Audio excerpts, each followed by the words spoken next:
Aquí Pelham 123 llamando al centro de mando. Aquí Pelham 123 llamando al centro de mando. ¿Me oyen? Hemos secuestrado un vagón. ¿Qué? Repito, hemos secuestrado un vagón. ¡Callaos todos! ¡Silencio!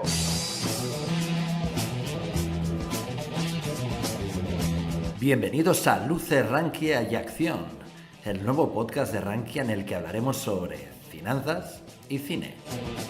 ¿Y qué tendrá que ver una cosa con la otra? Os preguntaréis muchos de vosotros, ¿verdad? Os animo a que nos acompañéis en este nuevo formato de puro entretenimiento formativo, en el que hablaremos sobre películas que consideramos que vale la pena verse y que además nos hagan aprender sobre finanzas.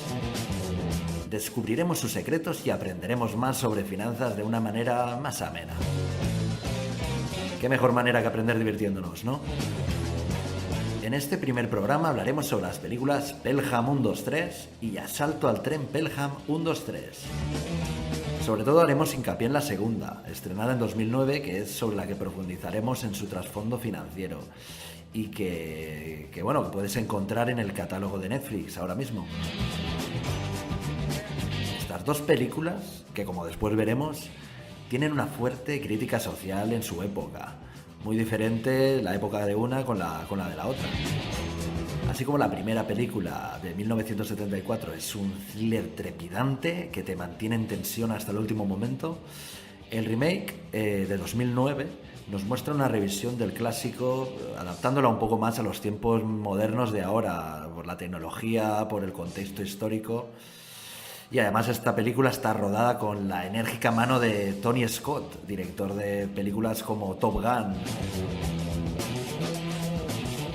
Pero bueno, no queremos destripar mucho más de momento, así que sin más preámbulo, comenzamos. Para este podcast he contado con un equipo de algunos de Rankia y alguien de fuera, que entre ellos está Luis Ángel, responsable de bolsa en Rankia. Ya le conoceréis por algunos webinars o algunos otros podcasts que estamos haciendo también últimamente. Y a John Zhu, responsable de formación en Rankia, que también ha participado en podcasts como El Consultorio con Luis Ángel y en algunos webinars también sobre formación y diferentes cosas más. Tenemos un invitado especial, que es Álvaro Ortega. Es un analista de guiones, está trabajando ahora mismo en ello y nos ayudará un poco más en la parte cinematográfica de estas dos películas. Vamos a intentar entre todos resolverlo. Y bueno, yo soy Genís Benavent, y soy el responsable audiovisual en Rankia. Así que vamos a empezar un poco, ya presentados todos, vamos a que nos explique un poco también nuestro compañero Álvaro, que es un poco esto de ser analista de guiones, en qué funciona este trabajo. Bueno, básicamente a mí lo que hacen es me envían guiones de películas con unos enredado, me los tengo que leer varias veces y tengo que enseñar cada detalle, cada frase, cada punto de la historia, qué es lo que falla, qué es lo que funciona, cómo podríamos mejorarlo, si un personaje no está bien desarrollado. Hago lo mismo también con montajes. Cuando una película está rodada hay varios montajes diferentes a la misma película y tengo que ver la película y los diferentes montajes para ver cuándo la película funciona y cuándo la película falla y qué es lo que se podría mejorar y qué es lo que se podría quitar. Perfecto. Vale, pues vamos a empezar ya, si queréis, con la película. Como hemos dicho, van a ser dos películas. La idea principal era poder hacerlas por separado, pero creo que va a ser imposible. Vamos a estar todo el rato hablando de una, comparando con la otra, que esto al principio también es un poco odioso, ¿no? El ir comparando una con la otra, porque la primera es un clásico, lo sigue siendo a día de hoy. Yo creo que, y estaréis todos de acuerdo conmigo, tiene un ritmo todavía trepidante para ser de los años 70. Y la segunda, pues es una película más actual, es actualizando esta historia, y vamos a estar comparándola todo el rato. A ver, voy a necesitar que el tren R cambie a la vía rápida en la calle 34, ¿de acuerdo?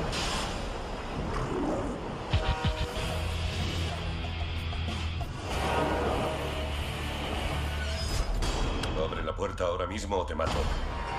¡Todo el mundo fuera! Centro de control llamando a Pelham 123. ¿Por qué se ha parado 123? Tiene vía libre. Centro de control vial, ¿me oye? ¿Quién es? Soy el hombre que va a sacarle dinero a esta ciudad. ¿A qué precio están los rehenes de Nueva York esta mañana? ¿Qué te parece 1 millón por barba? ¿Es demasiado? Yo no negocio secuestros. Pues yo creo que lo vas a hacer muy bien. Dentro de 59 minutos empezaré a matar pasajeros. ¿Van a pagarme? Esto es muy sencillo. Solo tienen que obedecerme. Llama al alcalde ahora mismo. Han secuestrado el Pelham 123. ¿No crees que nos une el destino? Solo soy alguien al otro lado del micro. Me caes bien, tío. Puede que seas el último amigo que tenga. ¿Cómo va a traer el dinero? Cortarán los cruces desde aquí a Brooklyn. El dinero está en camino. Ha habido un accidente. Pues tendrá que morir alguien más. Esos agentes estarán en el túnel. ¡Que me disparen! Te propongo un trato. Tú a cambio de todos estos pasajeros. ¿Quieren que lleve yo el dinero al túnel? Haz lo que tengas que hacer, pero necesitamos leche. Cuando vuelvas a casa, tráeme 4 litros. Te llevaré 2 litros, ¿eh? Te llevaré 2. Eres como yo, Carver. Tienes 5 segundos. De acuerdo. 5, 4, 3, 2, 1.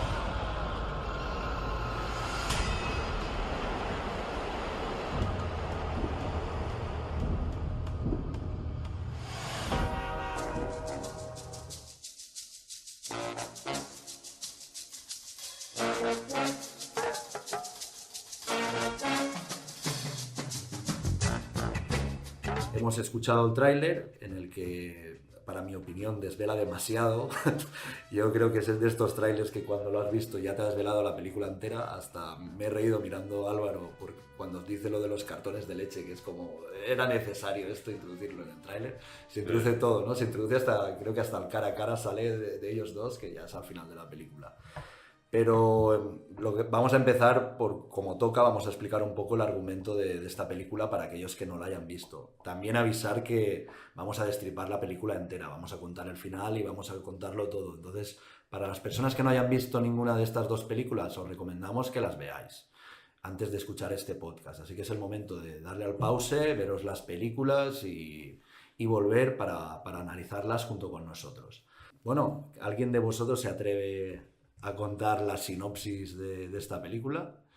Hola a todos y gracias primero por la invitación a este podcast. Es algo bastante diferente a lo que habitualmente hacemos y por tanto más apasionante incluso, diría yo. A ver, nos acercamos a una peli, vamos a hablar de la sinopsis en general. Cuenta un ataque terrorista a una línea de metro en Nueva York buscando una recompensa tanto en la primera como en la segunda de una cantidad de dinero que se le exige a la ciudad de Nueva York por este secuestro. En el secuestro se ven implicados varios terroristas. Un poco te destripa el funcionamiento de cómo funciona el metro, uno de los metros más simbólicos del mundo, que es el de Nueva York, y cómo se produce todo este secuestro y cómo es la negociación para la recuperación del dinero y de los pasajeros y de los rehenes. Más o menos toda la historia gira en torno a este secuestro, a la negociación con el alcalde, con las líneas de metro, con los revisores del metro y lleva al desenlace que posteriormente desvelaremos. Muy bien, como dices, todo tiene que ver con el dinero, ¿no? En este tipo de secuestro y como todos al final, ¿no? Como todos los secuestros que tienen lugar. La curiosidad un poco de esta película es que el secuestro tiene lugar en un metro, en unos túneles. Creo que es la primera película, ¿no? Que es cuando se pasan toda la película diciendo, todos los personajes están diciendo todo el rato, pero ¿a quién se le ocurre hacer un secuestro en un túnel, ¿no? Es como que no hay escapatoria posible. Eso es curioso porque cuando se escribió el primer libro y se hizo la primera película en los 70, la inspiración para eso fue el gran número de secuestros de aviones que había en aquella época. Todo el mundo recuerda, por ejemplo, un secuestro de avión. Hicieron una película también sobre eso con Tarde de perros, en la que al final secuestran un avión. Y lo que hizo el escritor del libro es trasladar ese setting tan común a un metro. Que si lo pensáis... Sí.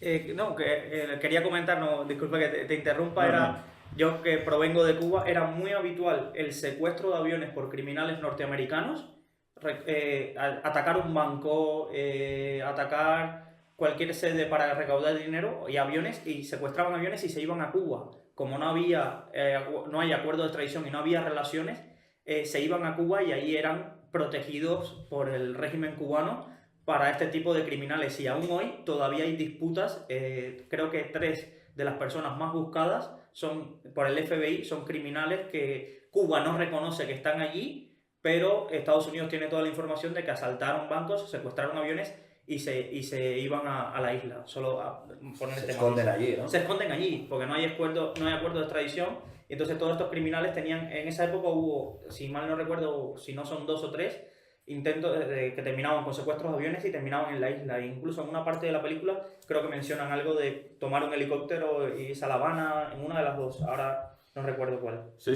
lo que estaba diciendo yo exactamente. Por ejemplo, en una película del año anterior, Tarde de Perros, ellos roban un banco y al final intentan escaparse en avión a Cuba.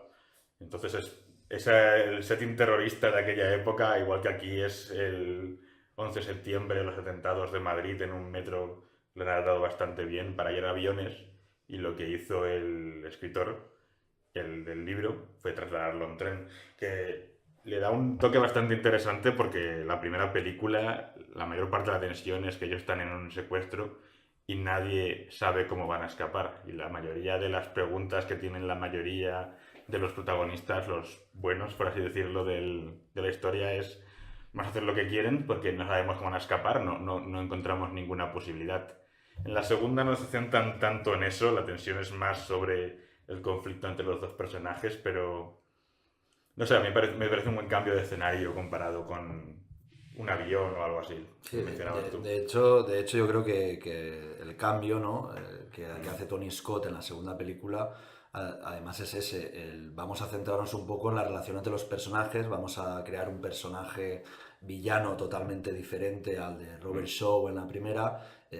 Tienes a un personaje como John Travolta que es totalmente histrónico, ¿no? Es tan loco, no sabes cómo va a reaccionar de un momento al otro. Un momento es amable, al siguiente se vuelve loco, le dices una palabra que le tocas una neura y empieza a disparar. Es como, no sabes por dónde va a llevarte. Y tienes después al Denzel Washington, que parece el típico hombre de a pie, ¿no? El típico hombre con el que podría ser tu vecino, y bastante calmado, aunque no sé muy bien si es policía, es como se llaman Gamber o algo así. Sí, los dos se llaman igual, de hecho. Sí, un nombre un poco raro, y creo que es como el que coordina los metros y elige los metros. De hecho hay una subtrama que no lleva a ningún lado sobre él recogiendo un chantaje sobre unos japoneses. En la primera película hay unos japoneses que le está enseñando el metro, y en la segunda lo adaptan como que los japoneses le han hecho un chantaje. Sí, tiene como algunos guiños a la primera con lo de los japoneses. Exacto. Después creo que Gandolfini también dice que va a coger la gripe, que el otro alcalde está con gripe en la cama y demás. Es muy bueno la primera, que tiene la primera es mucho más graciosa, tiene más humor. Sí. Hay un momento que están los policías esperando al alcalde y de repente todo el mundo alrededor empieza a buchear. Tienen el alcalde debe haber llegado, ¿sabes? Y el alcalde además en la primera accede a pagar el secuestro porque dice $1 millón me compran los 18 votos que están dentro del... Sí, y es la mujer también, ¿no? Es la mujer la que le dice que son... 18 votos por $1 millón del gobierno. Sí. El que no ha hablado todavía es nuestro amigo Ayón, que todavía los oyentes no sabrán si... Dirán, han presentado a uno y este todavía no ha dicho nada. Si quieres nos explicas un poco por qué hemos elegido esta película y por qué esta película habla sobre finanzas. Primero de todo, soy Ayón y bueno, igual que todos, esto es una sesión nueva de Rankia y estoy, encantadísimo de participar. Respondiendo a tu pregunta, Jenis, al final, en el trailer no se ve nada que se trata de una película que trate sobre finanzas, y al final eso es lo que al final llama la atención, ¿no? A aquellas personas pues, que hayan visto la película y se hayan quedado hasta el final. Porque al final y al cabo te das cuenta que el gran robo no es el dinero que va a recibir de secuestro, sino la gran ganancia que va a tener es de una operación bursátil que va a ser. Y eso no se desvela hasta como en la parte final, después de desarrollo, en la parte final de la película, como que es el punto álgido de la película, como que esto es lo que está pasando, ¿sabes? Es como ¡pam! Eso. Hay un punto que lo que comenta John que quería resaltar, que a pesar de que es en el final cuando se demuestra la verdadera intención, para desvelarlo un poco al final, sí que te van dejando pistas durante toda la película de que el personaje de Travolta va relacionado con el mundo financiero. Todo el rato habla de los rehenes como materia prima, habla de finanzas, incluso se comenta cuando llega la policía que le pasa la descripción del secuestrador, le dice, esta persona sabe de finanzas, porque me habla de temas de hipotecas, finanzas que no controla, y es algo totalmente, creo que es el principal giro de guión, que ahí ustedes son más expertos que yo, pero que tienes con respecto a la primera versión, este móvil de que ya el dinero que se pedía no era la principal causa del secuestro, sino la operación bursátil que hay detrás, y me gustaba descubrir, porque vi las dos películas preparando este podcast en un día, ya las había visto antes, pero no centrándome en esto, y me gustaba descubrir los guiños a esa primera película. Está el guiño de los japoneses, que los toman como tontos en la primera y después son los que supuestamente están detrás de la operación de secuestro. Descubrí también el guiño basado en la película de los policías cuando están llevando el dinero, casi ocurre lo mismo, choca el policía, es todo como una operación bastante traumática el llevar el dinero con el tiempo, y había muchas como... Los alcaldes son los dos muy problemáticos. Exacto. Y era como, queremos mostrar, pero vamos a separarnos en ciertas cosas de ese guión de ahí, sobre todo el guión, la parte de la operación bursátil. El final de la escapada en la primera parecía como mucho más pensado que en la segunda. Es algo como que en la segunda no lo tenían muy claro. No cuaja mucho el que montes todo esto tan prefabricado y que los personajes, la escapada sea un poco así tan... Se centran más en la acción que en la tensión, en la segunda. La segunda, de hecho, tengo una de mis notas de la escapada en coche. Digo, deben ser los peores conductores de policía de la historia porque casi se estrellan como 7 veces en el viaje de un sitio al otro. En las segundas más sobre si se van a estrellar, en la primera más sobre si se van a estrellar, la segunda es evitando accidentes cada esquina que pasan. Hay un dato curioso en esa persecución, que creo que ellos la llamaban la fuga del dinero, o algo así, o el envío del dinero, que es que en esta época nunca se había hecho una persecución de este tipo, salvo en la película French Connection. Oh, qué buena, sí. ¿Vale?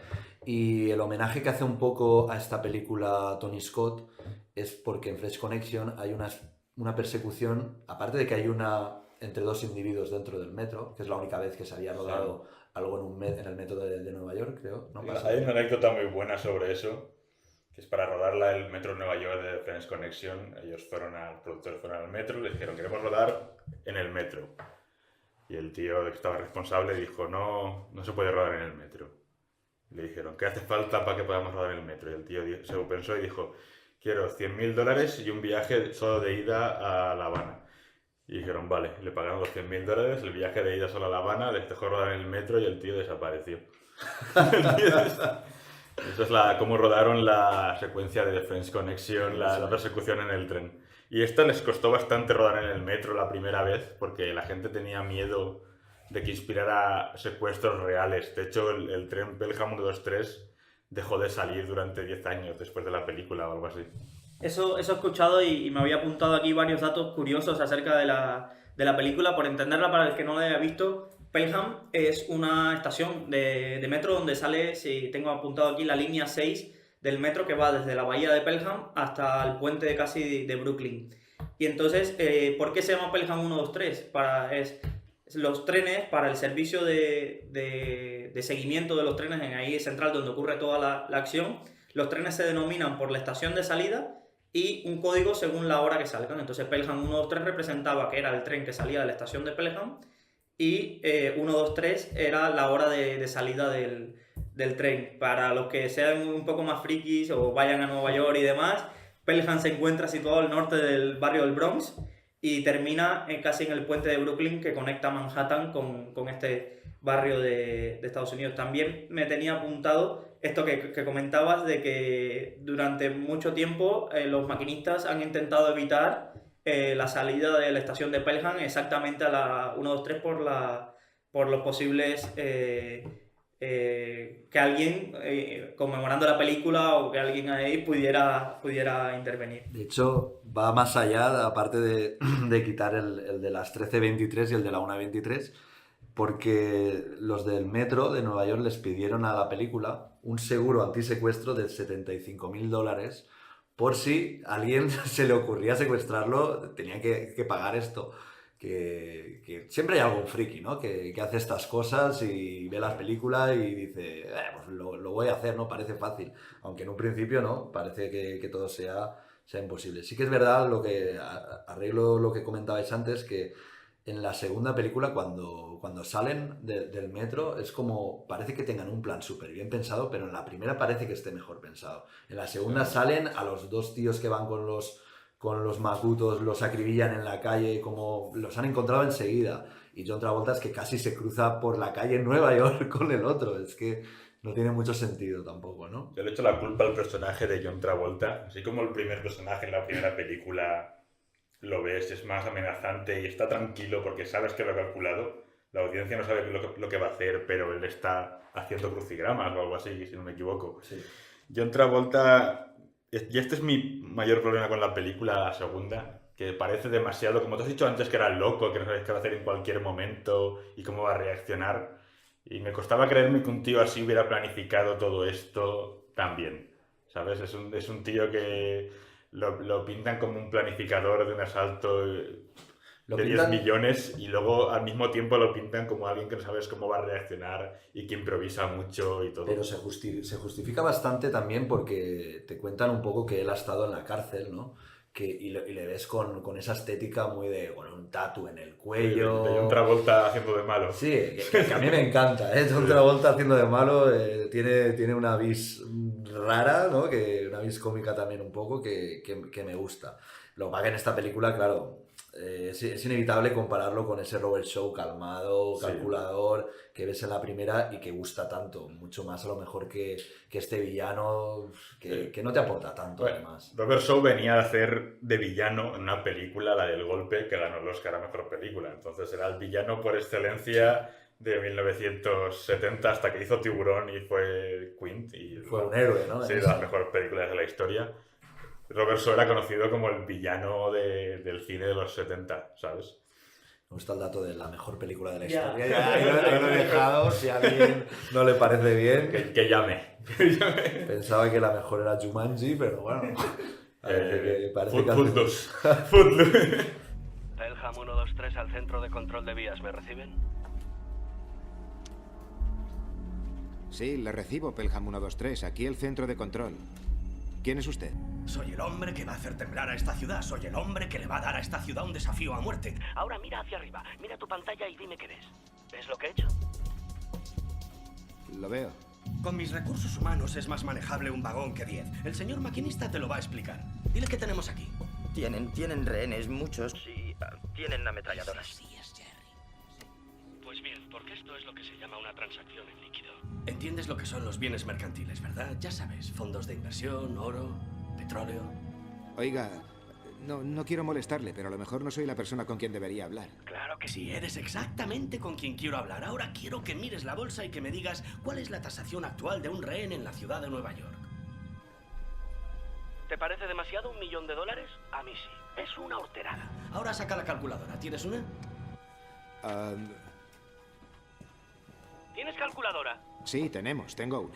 Vale, bien, suma esto. Tienes $526.315.79. Es decir, 526.315,79. Ahora multiplícalo por 19. ¿Qué te da? ¿De qué va? ¿De contable? $10. ¿10 millones? ¿Qué te da? Aquí me ha dado 10 millones y un centavo. Oh, es un buen trato. Ahora vas a llamar al alcalde y le vas a decir el precio. Y luego le dices que lo quiero en billetes de 100.000 billetes, ¿entendido? Entendido. ¿Qué pasa con el centavo? Quédatelo, son tus honorarios de broker. Bien, el resto lo quiero en maletas no marcadas, de esas que tienen ruedas y asas para tirar, ¿vale? Y esto no es un contrato de futuros, es una operación spot. Eso quiere decir que hay un límite de tiempo, ¿vale? ¿Lo entiendes? Para ti, ¿cuál sería una buena hora límite? Yo, bueno, no sé. O sea, que no soy más que alguien que no... Dime una hora límite justa. El jueves. Yo pensaba en una hora. ¿Qué hora tienes ahora? Las 2:13. Ah, los dos tenemos la misma hora, o sea que a las 3:13 quiero tener la pasta aquí, hijo de puta. Si no, habrá un recargo por retrasos. ¿En qué crees que consistirá ese suplemento? Vamos, dime, ¿en qué va a consistir? Va a matar a los pasajeros. Ah, empiezo a eliminar a los bienes mercantiles, uno por cada minuto que me hagáis esperar más allá de la hora límite. De esa manera se hacen más valiosos, aunque el precio se mantiene.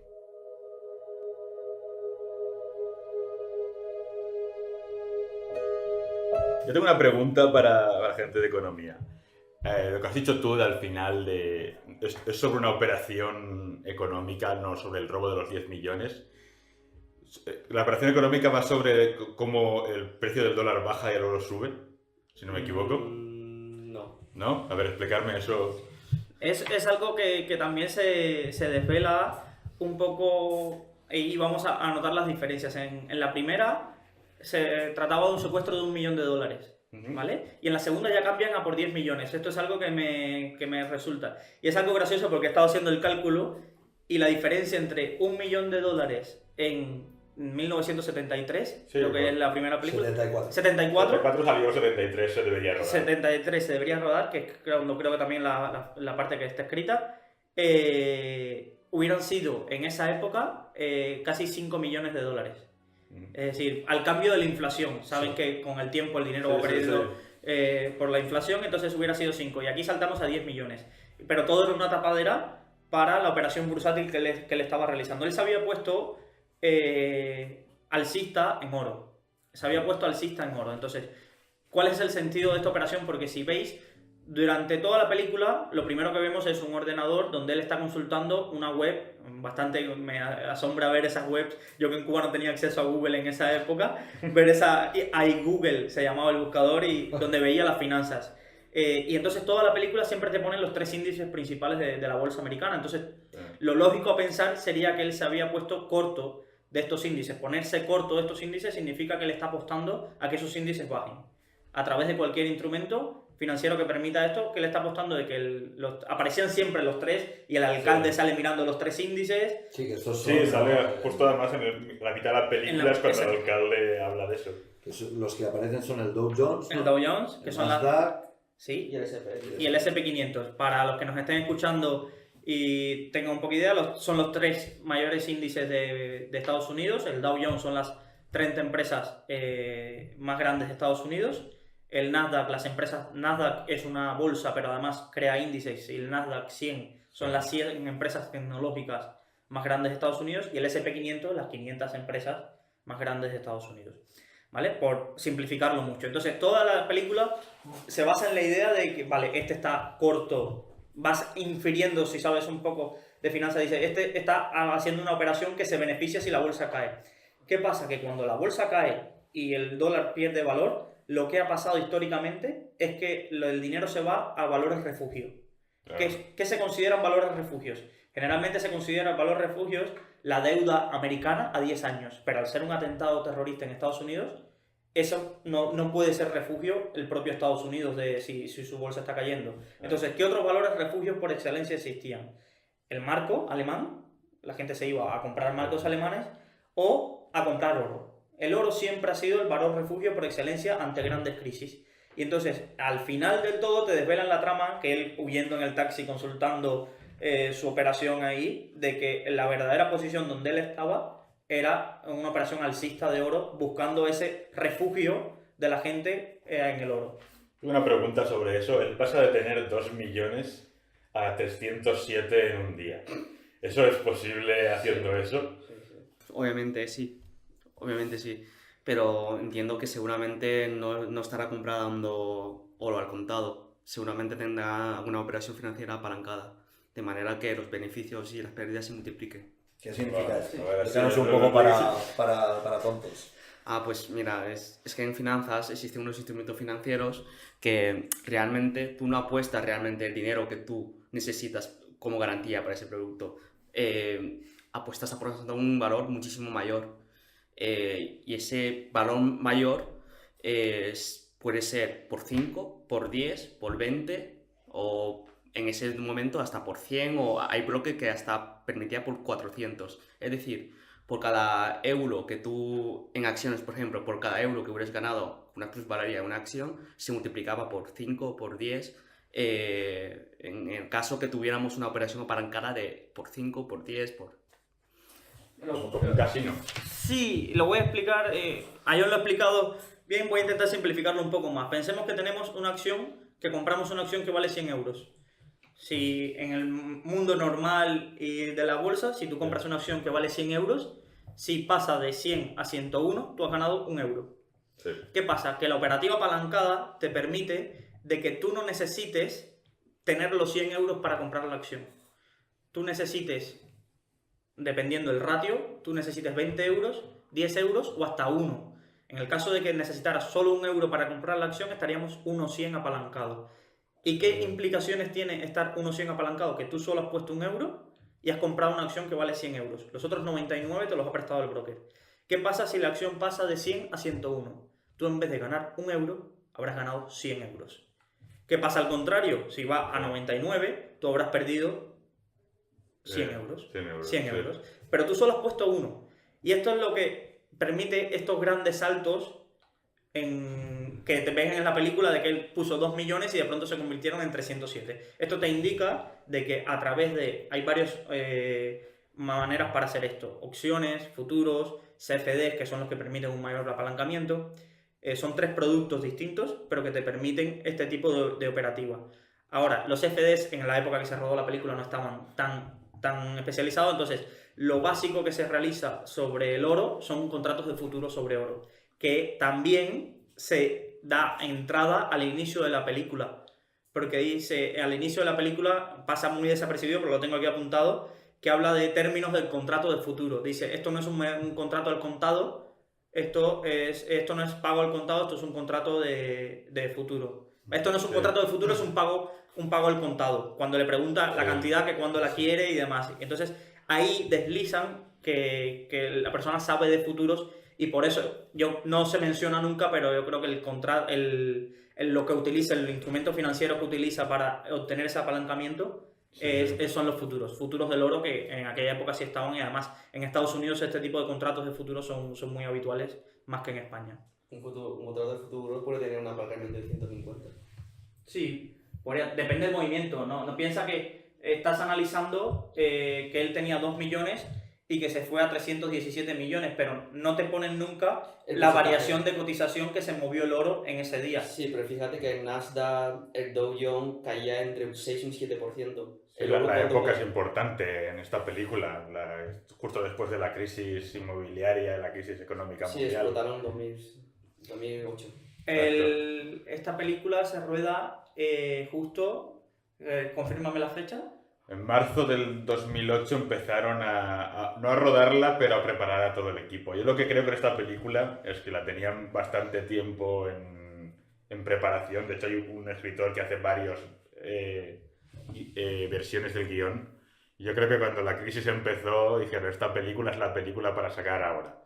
Y la aceleraron bastante. De hecho, si te fijas, ese cambio de guionista rápido que hicieron y dónde la sacan y rodarla tan rápido, porque la rodaron en 2008, empezaron a trabajar y en el 2009 ya estaba fuera.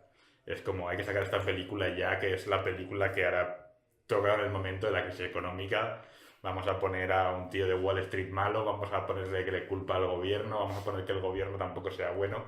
Lo mismo que la primera película es con Vietnam, que por eso el malo de la primera película es un mercenario y la gente se fía del gobierno porque vienen de Vietnam. Esta película la adaptan la crisis económica de aquella época. Aquí hay un punto que parece interesante, que pudiera parecer que, en mi opinión, y esto aquí cada uno puede tener su punto de vista, yo creo que incluso van más atrás, porque en el desenlace dejan entrever como que es una persona que ha quebrado la empresa, que culpa al alcalde de esa quiebra de empresa, de haber destapado ese escándalo de la quiebra de empresa. Va por ahí, Sí. creo, los tiros.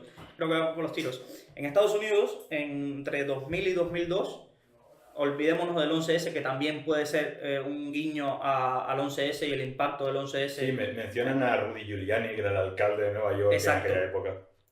Lo mencionan, entonces pasa el caso Enron, que es muy famoso, porque es una estafa financiera que se destapa y conlleva que entre 2000 y 2002, que es lo que le llaman la burbuja.com, eran muchos portales, fue una de las mayores crisis financieras, pero como fue tan acotada en el tiempo y fue un impacto tan restringido en Estados Unidos, no se conoce tanto como la crisis del 2008, Sí. que fue más global. Entonces, en esa época hubo muchos escándalos financieros de webs, empresas que tenían una capitalización bursátil elevadísima, que en sus cuentas hacían trampas, como es el caso de Enron, y que terminan destapándose, y esto llevó a una caída bursátil inmensa durante ese periodo entre 2000 y 2002, que cuando hacen esa parte del alcalde me recuerda mucho de que empieza a atar cabos de esta persona hizo esta operación, lo destapamos y no sé qué. Lo usaban en campaña. Lo usaban en campaña, Sí. el caso de Enron me suena mucho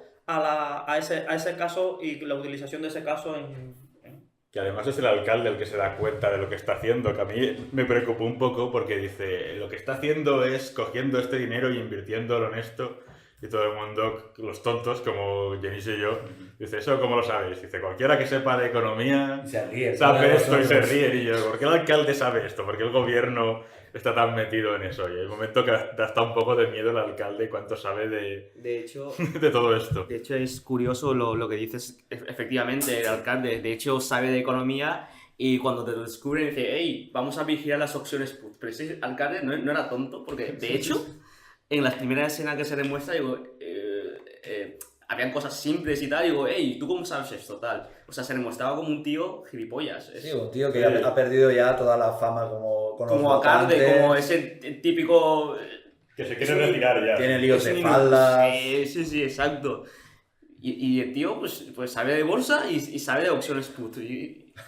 No te pega No sé, mucho. no es... Claro, no... Tú vas por la calle y le preguntas, hey, opciones put, y la gente no... Se va corriendo. Se va corriendo y dice, pero ¿tú de qué hablas? ¿Qué me va a vender esto? No solo lo sabe, sino que además se ríe de lo obvio que es para... Digo, esto es obvio para nosotros, esto... ¿Quién no lo sabe? Ahí se ríen.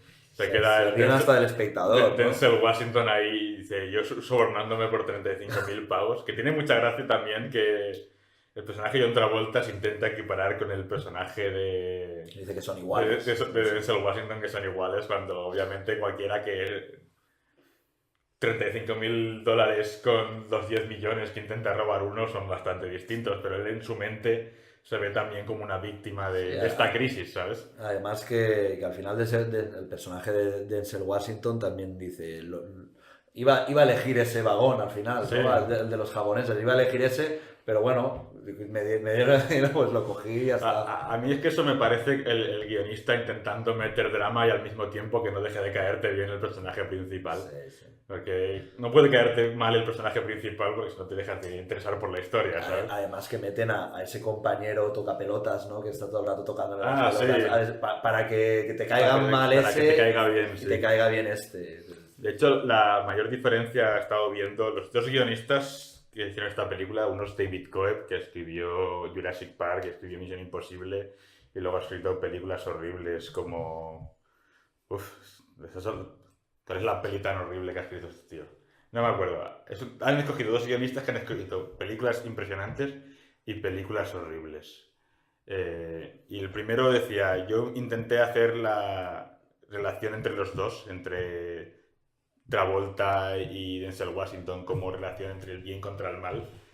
Y dicen que el mayor cambio que hubo con el nuevo guionista, que es el de Mystic River, y también ha hecho LA Confidential, que ganó el Oscar por eso, y luego también ha hecho la de Ángeles y Demonios, que son horribles, y la de Mordecai La de Johnny Depp. La de Johnny Depp, que yo pude ver 10 minutos. Dice que la mayor diferencia, el mayor cambio que hizo es intentar que los dos personajes fueran más parecidos. Por eso pienso yo que es la parte menos conseguida del guión, por eso pienso yo que hicieron esta película bastante rápido para sacarla en el momento de la crisis económica. Ambas películas pasan durante una crisis económica importante en Estados Unidos. Una es la del 2008, obviamente, y la otra es la del 73-74. No sé si se relaciona eso con lo que pasa en la primera película. En la del 73-74 creo que estamos en la parte de la crisis del petróleo. Sí. Si mal no recuerdo, la primera crisis del petróleo y la creación de la OPEP y la regulación de todo esto. Fue una crisis que pilló, piensa que vamos a situarnos en Estados Unidos. Estados Unidos vivió un esplendor después de la Segunda Guerra Mundial bastante grande. Toda su economía se había paralizado por la guerra y después de la guerra vive unos años muy felices con pequeños esporádicos shocks bursátiles, pero vive quizás los 20-25 mejores años de la historia bursátil de Estados Unidos. Incluso en ese periodo es de los grandes inversores que conocemos hoy, Warren Buffett y demás, donde hicieron su principal fortuna ahí, porque fueron unos años de subidas de las bolsas bastante grandes, y se encuentra con el 73-74 el impacto de la crisis del petróleo, y se notó la dependencia del petróleo que tenía la economía norteamericana. Se desliga en todo este proceso, pasa, quiero no equivocarme, pero pasa que se quita la ayuda el acuerdo ¿vale? Se quita el respaldo en dólar. En toda esta época pasamos del respaldo en oro que tenía el dólar, desaparece con Nixon, rompe, creo, el acuerdo de Bretton Woods en esta época también. Estamos en una parte de que las personas que vivieron en esa época se encuentran con el primer shock en 25 años del impacto financiero que tiene, y después en el 2008 evidentemente es la crisis más reciente que tenemos todos presentes. Y no solo el impacto financiero, en aquella época acababa de perder la primera guerra de su historia Estados Unidos, el presidente había tenido que dimitir por corrupción. En Nueva York es donde pasa toda la historia, es cuando todos los vagabundos empezaron a ocupar Nueva York después de Vietnam. Creo que Nixon lo que hizo también es cerrar los centros de atención psicológica públicos. Y haces eso justo después de una guerra enorme con un montón de gente con estrés postraumático. Se tiran a las calles de vagabundos. De hecho, ves cualquier película de los 70 post... Esta creo que es la que empezó el Trend ese. Y en Nueva York siempre lo pintan horrible. Hay películas sobre eso, tipo Taxi Driver. Sí, sobre todo creo que entre la primera y la segunda también se nota el nivel de inseguridad en el metro, entre la primera y la segunda, y el nivel de las personas que había en el metro. Es decir, en la primera, cada vez que ves el metro lo ves como un lugar como, wow, te secuestran en el metro. Bueno, es como lo que te puede pasar aquí si te metes en el metro de Nueva York. Había las estadísticas, ahora mismo estaba leyendo acerca de Giuliani, y lo que Giuliani fue alcalde durante más de 15 años de Nueva York, y una de las estadísticas que tiene más interesantes es la caída de la tasa de delincuencia en Nueva York, y es así, cada vez que ves algo de esa época te reflejan el metro de Nueva York siempre como algo peligroso, no siempre, ya por vía de secuestro, sino por vía y lo asocian mucho a los afroamericanos. Es decir, la delincuencia, el vagabundo afroamericano que se encuentra por ahí, que siempre lo pintan en las películas como el vagabundo que va con el perro, el carrito. Ahora estoy pensando en el tienen a la borracha esa, ¿no? La borracha. Que se duerme toda la peli. Una cosa que hace la primera película muy bien, que la segunda no hace, es darle personalidad a los secuestrados. En la primera, los secuestrados hablan entre ellos. Se burlan incluso, ¿no? Se burlan. Dicen, este va borracho, ¿qué va a capturar este hombre? Tienen personalidades. Uno pregunta cuánto ha pedido para saber cuánto cuesta su vida. Hay otra que está rezando todo el rato, la que habla español y que intenta calmarla. En la segunda, lo único que hacen, y además creo que esto lo pide el estudio, es hay un tío que es militar y la mujer dice, vas a ayudarme porque es militar, y este se sacrifica. Mi marido para murió. esto. Porque Hollywood es así, vamos a dejar mal al gobierno, vamos a dejar mal a Wall Street, vamos a dejar mal a los terroristas. Eso sí, a los militares hay que dejarlos bien, porque si no la gente se va a pensar que estamos metiéndonos con ellos. Y más después de la guerra de Irak y todo. ¿No crees que esta escena está un poco forzada? Como que... Sí, por esto creo que la pedían los productores de, oye, escriben esta escena, pero no cuadra aquí, da igual, escríbela que tenemos que dejar bien a los A mí militares. lo que más me chirría de los secuestrados creo que ya es el joven, ¿no? El chaval con el portátil, su webcam ahí, y la chica que ve que el novio está secuestrado le dice, ¿pero me quieres o no me quieres? En plan, me da igual que estés secuestrado, que te maten por hablar, que te pillen, tú dime que me quieres ya. El portátil que hace ruido cuando te quedas sin batería. Sí, que además lo pillan los malos y no hacen nada al respecto. Se acaba la batería justo cuando lo encuentra, que no sirve absolutamente de nada. Creo que es para que los jóvenes, ¿no?, se sientan identificados de, oh, es como yo, usa la webcam. La webcam en el metro.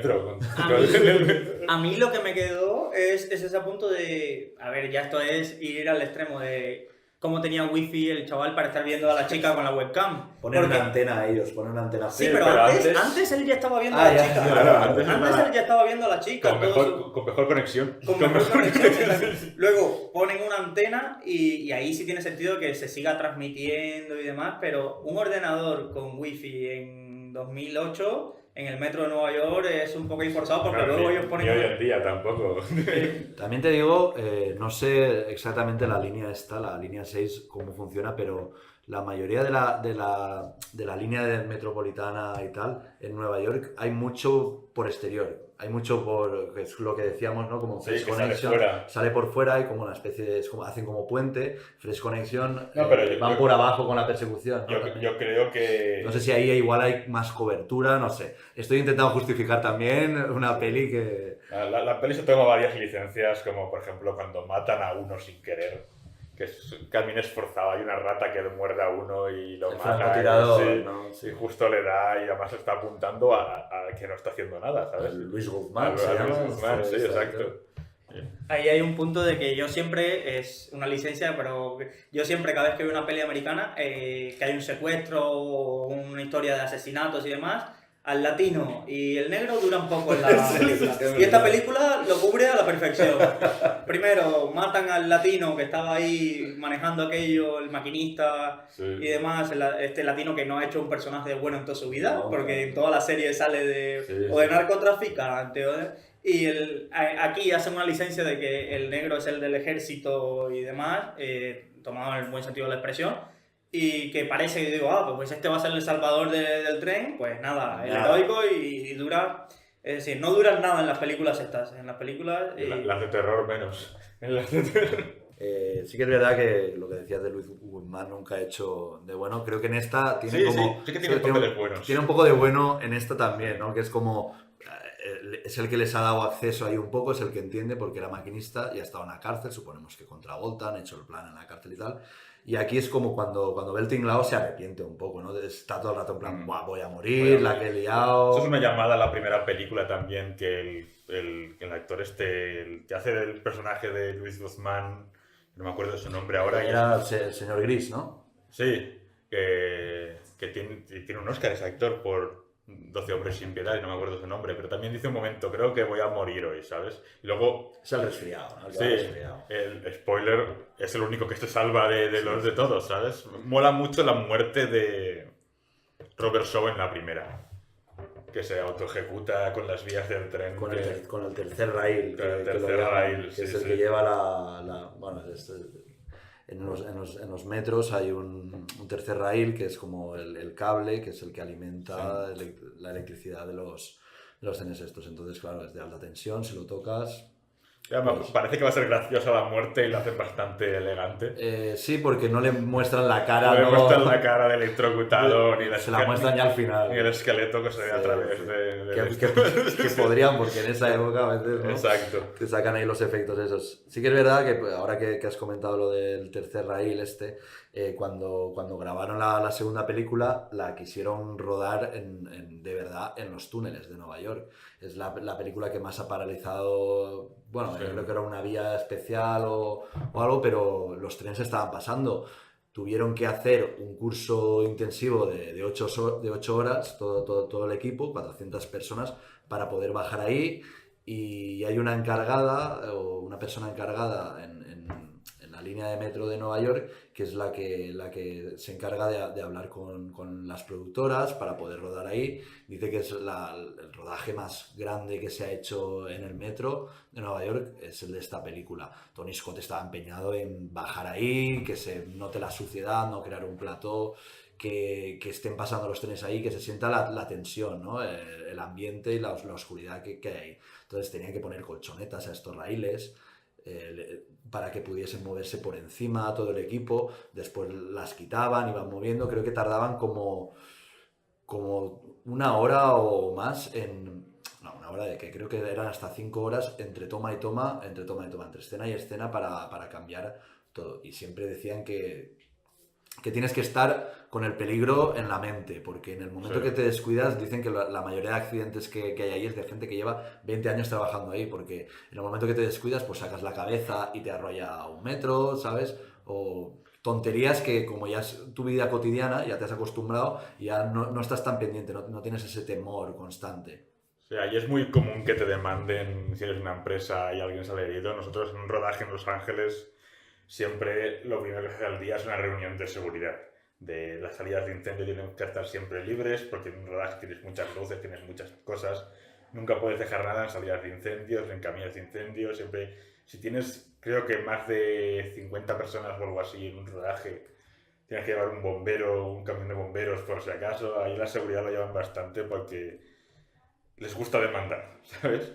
Yo tengo una pregunta. ¿Vosotros creéis que el personaje de John Travolta en la segunda es como una metáfora para Wall Street? Porque tiene momentos como esta ciudad me ha dejado de lado y yo fui el que ponía gasolina a esta ciudad durante mucho tiempo y ahora estoy aquí. Y justo después de la crisis es como esa guerra entre Wall Street y el gobierno, no sé. Él va contra la ciudad de Nueva York. Va contra la ciudad de Nueva York. Habla de ella como un ente en sí. Como un ente en sí, y yo creo que él es como una representación de yo soy el que daba energía a esta ciudad, yo soy el que hacía que todo iba bien, y cuando pasó algo malo la ciudad me dejó... No sé, ¿qué pensáis vosotros? Sí, aquí viéndolo así, mira, no lo había pensado, pero sí, piensa que toda la crisis ocurre por la gran desregularización que había en el mercado. Desregularización es decir, se les dio mucha manga ancha a todos los banqueros, brokers, empresas de inversión para crear productos financieros complicados, colocarlos, interactuar entre ellos, pasarse el riesgo, es decir, había muchos papeles sucios que se dejaban hacer.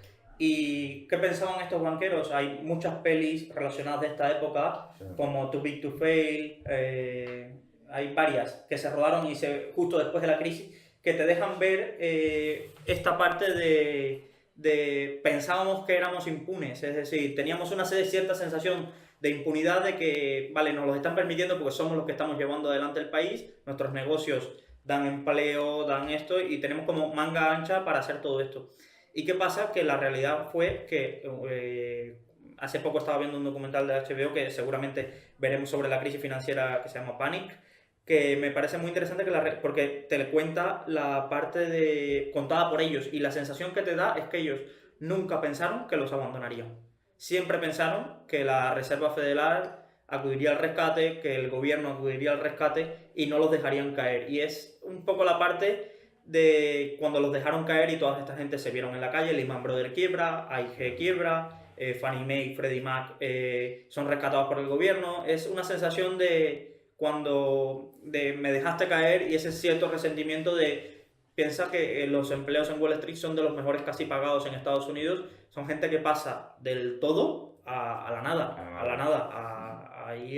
y algunos incluso implicados con juicios y demás por toda su actuación. Entonces es un poco de que pasas de lo más alto al escalón más bajo. Sí, el conflicto principal yo creo que en realidad es entre el alcalde y John Travolta, que además... Jerry, ¿quién es Jerry? Jerry es el personaje de Denzel Washington.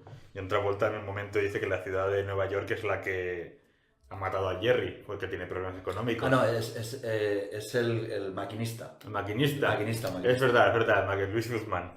El que lleva... sí, es cierto. El primero que mata. El primer maquinista que mata. Dice, no he sido yo el que lo ha matado, ha sido la ciudad de Nueva York. Yo lo veía como en plan de, no ha sido yo que Wall Street el que ha hecho esto, sino ha sido la ciudad de Nueva York la que me ha dejado hacerlo, ¿sabes? Es como...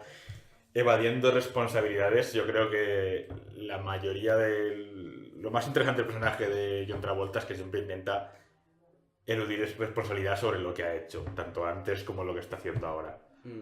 Sí, yo también... En ese sentido también opino lo mismo. Al final yo creo que el personaje de John Travolta lo que tenía era una miopía increíble, ¿sabes? Exacto. O sea, él comparaba su robo de 300 millones con $35.000. Exacto. Que al igual era para disfrute propio y Denzel Washington era para pagar la matrícula de sus hijas. Bueno, su hijo y su hija, era un hijo y hija. Sí, da igual. En ese mismo caso pasa con la ciudad de Nueva York. Yo creo que la ciudad de Nueva York nunca ha dejado caer las grandes instituciones porque tienen riesgos sistemáticos. Quiero decir, no tiene sentido dejarlos caer. De ahí películas como Too Big to Fall y AIG, la quiebra de las aseguradoras es porque tenían productos, habían vendido muchas CDS, ¿vale? Sí. Que aseguraban productos bastante tóxicos, o sea, productos de mierda, eran aseguradoras que aseguraban productos de mierda que se fueron y obviamente palmarían, pero era responsabilidad de esas aseguradoras, saber qué es lo que hacían, era responsabilidad suya. Quiero decir, yo te puedo dar manga larga, tú puedes hacer los productos de apalancamiento 1 por 1000, pero tú tienes que saber lo que estás haciendo. Tú eres el que tiene conocimientos financieros y tal. Eso también se puede reflejar en el propio personaje de John Travolta, ¿no? Que al final le echa la culpa y digo, oye, yo estaba haciendo esto me ha salido mal, pero como que nunca de ningún momento se para a pensar de que, joder, a lo mejor eres tú el que has hecho mal algunas cosas. Piensa que a mí me llamó la atención sobre todo el final, porque esa obsesión de prefiero la muerte antes que la prisión rico, porque pensemos que esa cuenta, si lo ha pensado financieramente bien, era alguien de Wall Street, la podía tener en las Bahamas, podía tener en un sitio donde no lo podían tocar y podría ser el hombre más rico de la cárcel. El hombre más rico de la cárcel, estar sus años y prefiere que lo maten. Sí. Antes de... Era un hombre, es como, esta era mi vía de suicidio, si me salía bien, era como un alto suicidio. Si me sale bien, me voy forrado, si me sale mal, que me maten, pero prefiero estar muerto antes que preso. Tiene sentido. Tiene más sentido en la primera. Creo que fueron más al homenaje que a darle sentido a eso. Pero la primera sí que se puede entender, porque el tío es un mercenario, ya lo ha perdido todo, esta es su última oportunidad, y es un mercenario de vengo aquí a luchar y sabes que puedo morir. Y otra vuelta... Es que eso parece un tío de Wall Street, que parece el típico gilipollas que va a la cárcel y luego sigue siendo el mismo que el típico gilipollas, pero con un plan, ¿sabes? Escúchame, pero fíjate que él tenía $2 millones de dólares. Sí. 2 millones que en la película dice una frase, oye, fue una desviación, lo dice el alcalde, de un fondo de pensiones o algo así, ¿no? Sí, o sea, robó a los pensionistas. Devolvió el restante, creo que 20 millones, devolvió 18 millones. Dos que nunca apareció. O sea, él cuando salió de casa tenía $2 millones de dólares. Exacto. O sea, yo con 2 millones, pues no. ¿Para qué quieres más, no? No, yo no. No puedes llevarte a modelos de culo a Islandia. No puedes llevarte. Por eso creo que el tema era más una forma de suicidio, de ver cómo él tenía todo este plan súper ahí, pero era más que esto que ser rico, porque con 2 millones era... De conectar con alguien, ¿no? De conectar con este... De notoriedad. Muchas veces cuando vemos todo este tema de asesinos en serie o gente secuestradora, muchas veces lo hacen más por la notoriedad, el volver a ser importante. Ser un showman en un el último espectáculo. Contra el alcalde también. Sí. Porque hay mucho que va a llamar al alcalde, que venga a humillar al alcalde. Es su venganza personal contra Nueva York, en plan, que os deis cuenta que yo puedo hacer esto y voy a vacilaros a todos y voy a hacerlo en vuestras caras y me voy a reír del alcalde, me voy a reír de todos. Otra cosa que hacen es dejar a Wall Street mal las personas son comodidades en las que podemos ganar dinero. En el momento que se dice una persona le cuesta esto, a la hora mato a uno, entonces el valor de las otras sube, ¿sabes? Y es esa crítica. Es que es una película que, como thriller medio, como película de acción bien, pero es muy de su época, eso hay que dárselo, ¿sabes? A mí esa parte, y ahora te preguntaré que eres más experto, me sonó otra película anterior de John Travolta y esa parte de las personas son materias primas, una materia prima pensemos que es petróleo, comodidades, sí. Materias primas, y cada vez que me quede sin menos materias primas, cada vez los que quedan valen más. Y esta parte, sobre todo ese speech de algunas veces del diálogo con... No la parte del diálogo, pero la parte de ese speech del valor de las personas y demás me recordó para mí una de las mejores películas que ha hecho John Travolta, que es Acción Civil. El comienzo de Acción Civil, no sé si lo recordáis, es un juez, es un abogado. Acción Civil que él hace de abogado, entra, y para mí es que estudié Derecho y Administración de Empresas y había una asignatura de Derecho Civil, que el profesor llegó el primer día y nos dijo: estos son los 5 mejores minutos que ha reflejado el derecho civil, después de 12 hombres sin piedad también, en el cine. Explicar el valor de una persona. La película, ahora no quiero hacer mucho eso, pero los 30 primeros segundos es John Travolta caminando, se le ve, y atrás su voz en off explicando el valor que tiene un hombre para el derecho civil. Es decir, la persona más valiosa para el derecho civil es un hombre de 30, 40 años, casado y con hijos. Es decir, si alguien atropella mañana a una persona, ¿cómo se cuantifica cuánta hay de indemnización? Sobre todo en Estados Unidos, que hay un nivel de indemnización por todo.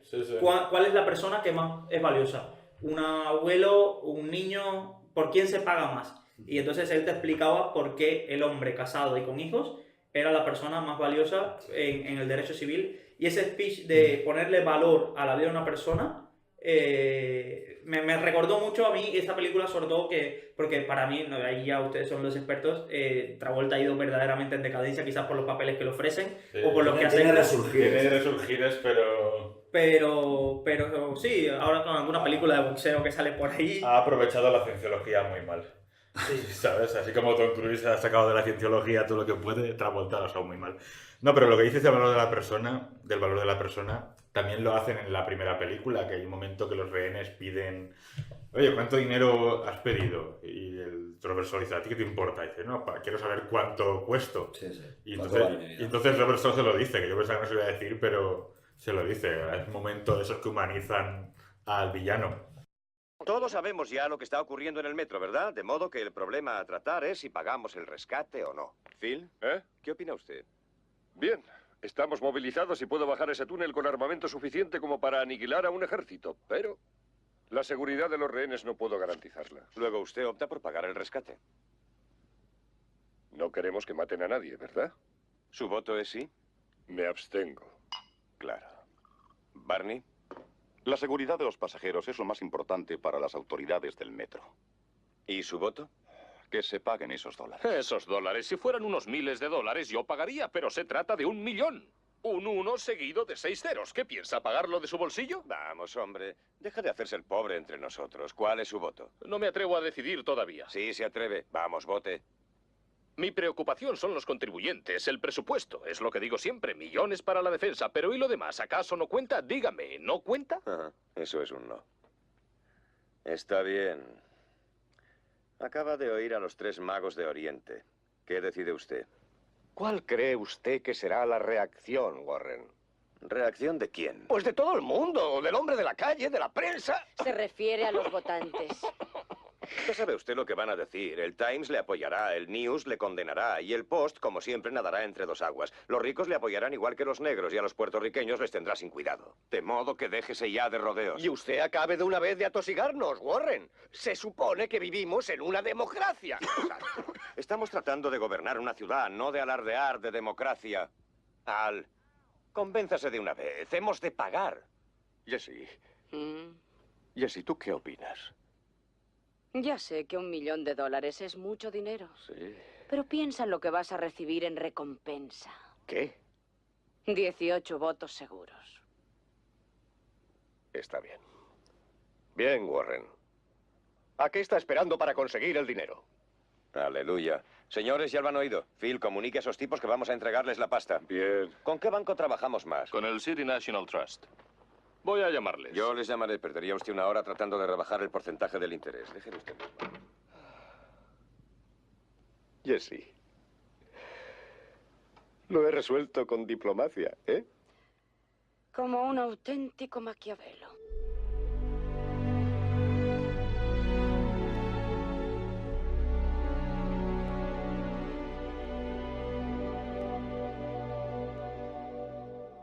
Hay también algunos datos curiosos, como por ejemplo, por qué el personaje de Joe de Turturro, el negociador, no aparece en la primera y sí que aparece en cambio en la segunda película. ¿Habéis leído alguna cosa sobre esto? No. Es justo porque en el 74 todavía no existía ningún cargo policial de negociador. Entonces este personaje no existía, no podía existir de ninguna manera, ni en la novela ni en la primera película. Este personaje bebe de una persona real. La persona real del Departamento de Policía de Nueva York fue el que asistió durante el rodaje y estaba todo el rato con el actor. Y bueno, decía que era como una esponja el Turturro, que todo lo que le decía lo asimilaba al momento, le explicaba. Y hablando un poco de personajes, me gusta recalcar un poco que a mí me parece de los mejores es el alcalde de la primera. Este señor ahí enfermo en su casa, en la cama. Patético también. Se burlan, es una parodia total a vamos a reírnos de los alcaldes. Que está, Nixon.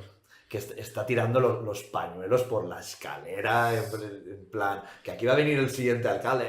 La broma que he dicho yo, que de repente todo el mundo empieza a buchear y el policía dice, bueno, debe haber llegado el alcalde. Y el alcalde llega y entra. O sea, sí, es una época también de desilusión política, justo después de Watergate, ¿sabes? Es una época bastante oscura en Estados Unidos. Están enfadados, ¿no? Es una época de enfado con el sueño americano se ha probado que no es verdad. O sea, confiaban en el gobierno, que hacía un crecimiento económico importante y de repente en 2 años una guerra que nadie sabía por qué estaban ahí y la pierden, gastándose un montón de gente porque mucha gente murió y mucha gente salió herida. Se nota también en los personajes, ¿no? Cuando está el secuestro que el afroamericano le dicen, nada, tranquilo, esto va a salir todo bien. Sí, lo mismo me dijeron en Vietnam y todavía tengo metralla en el culo. Exacto. Están como todos súper quemados y luego se Nixon, nota. Imagínate que un presidente tiene que dimitir por eso, también desencanto político y luego desencanto económico. Yo toco madera, espero que no tengamos los 3 seguidos aquí, ¿sabes?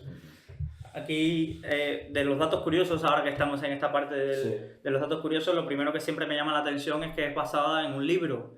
Y cuando busqué información acerca del libro, fue una novela escrita y ponía libro basado en John Goody. Y busqué y no me salía quién era esta persona y decía, pero... Se pone otro nombre. Es un seudónimo que utilizaba el verdadero escritor del libro, que se llama Morton Fleetwood, para diferenciar sus escritos serios de sus novelas negras, que también publicaba. Y ya tiene una trayectoria bastante grande, pero esta fue una de las que le dio el salto al estrellato. La novela está escrita, pero me sorprendió esto porque buscaba ayer preparando, bueno, ¿y quién es John Goody? Claro, y era un seudónimo, no me salía nada, y después me salía que era el seudónimo que utilizaba para publicar este tipo de películas. Hombre, las novelas de ese estilo estaban muy de moda en aquella época. Tienes muchas otras películas, tienes Tiburón, tienes The French Connection, tienes tienes Sérpico. O sea, es el tipo de películas que hacían. Yo estaba viendo los guionistas, lo que te digo, guionistas que eran buenos y malos. El primero, Misión Imposible, Parque Jurásico, La Habitación del Pánico, la primera de Spider-Man, La Guerra de los Mundos, pero luego, por ejemplo, tiene Indiana Jones la cuarta, que no sé si alguien la ha visto y si alguien lo ha olvidado. Luego tiene la ha olvidado rápido. La Ventana Secreta, Mordecai, Infierno, la última de la momia, ¿sabes? La última, la de Tom Cruise o la tercera de... No, la de Tom Cruise. Vale, olvidadiza también. Exacto. Y luego el otro guionista tiene Mystic River, que si hablas con cualquier guionista en algún punto de su vida, Mystic River ha sido su película favorita. Tiene LA Confidential, que ganó el Oscar a Mejor Guión. Y luego tiene, por ejemplo, Pesadilla en Elm Street 4. Tiene Man of Fire, que está semi bien, ¿sabes? Que es un remake también de una francesa. Exacto. Son guionistas que tienen... Tony Scott también. Tony Scott y Denzel Washington juntos. Sí, el Man of Fire. Y la chica esta, que luego su hermana es mejor actriz que ella. Y luego tiene la de Postman de Kevin Costner, que también son guionistas que tienen de lo mejor y de lo peor que te puedas encontrar, y los dos van a tocar el guión y no sabes muy bien qué se ha quedado bueno y qué se ha quedado malo, porque ves la segunda y hay cosas que dices, parece interesante y está bien, todo bien planteado, pero luego a la hora de resolver los conflictos falla, lo que dices tú de la muerte antes que la cárcel, habría salido millonario. O cómo caen los otros tan fácil. Sí. Es No que lo hemos comentado, pero nos ha gustado las películas. yo la había visto hace muchos años cuando se estrenó y fue de las películas que vi completa y me digo, que Una película nomitera, ¿no? Sí. De sentarte en el sofá, te la ves. Claro, es que Tony Scott tiene ese montaje vertiginoso que no para en ningún momento y la peli se te hace corta. Tampoco es muy larga, son hora 44 las dos, creo. La peli entretenida es, eso no es lo peor. Película de la 1 de sábado, domingo por la noche. Por la noche.